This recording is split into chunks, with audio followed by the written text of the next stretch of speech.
I'm at the Manufacturing UK event here at MAZAK in Worcester, and I'm going to introduce Julia. Good morning, Julia. Good morning. And you're the Chief Executive of the GTMA? Yes, which stands for the Gauge and Toolmakers Association, representing engineering companies in the UK.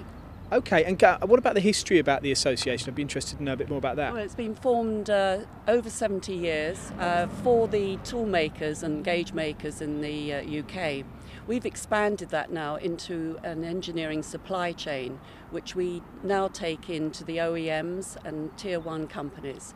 Mainly this is in the aerospace, automotive, marine, energy, which covers, renewables, oil and gas, rail and marine. And we bring those buyers and suppliers together. And so what can we expect to see here today? Well, here today we're looking at the automotive. As you know, the automotive industry is very buoyant in the UK, and it seemed a great opportunity to bring Jaguar Land Rover and all the things that they're doing for industry and the manufacturing and the opportunities for the engineering supply chain, as well as Lawrence Davis from the UKTI. He's in charge of the automotive supply chain.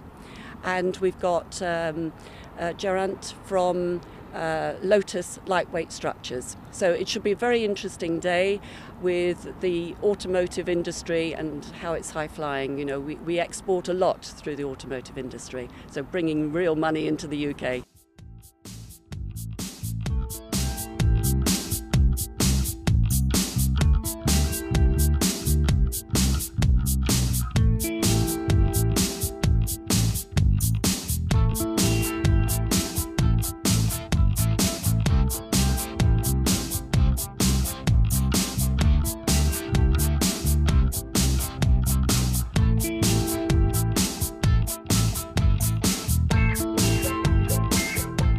This is our European manufacturing plant and headquarters, and we have around 450 people engaged in production alone here, and we export around 85% of what we make here to continental Europe, and 15% or thereabouts stays within the UK.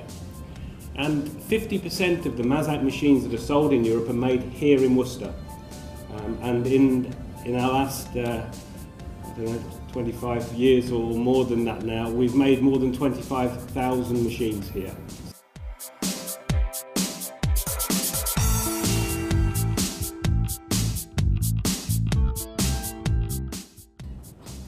I'm also going to touch upon the technology change.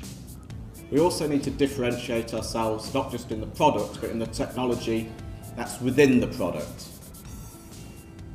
I think JLR is quite well known for producing cars that are capable on-road and off-road, but we also need to move into an area where our production is clean. Environmental innovation is the new two words that have come into the company just this year at JLR, and we're looking at that very seriously.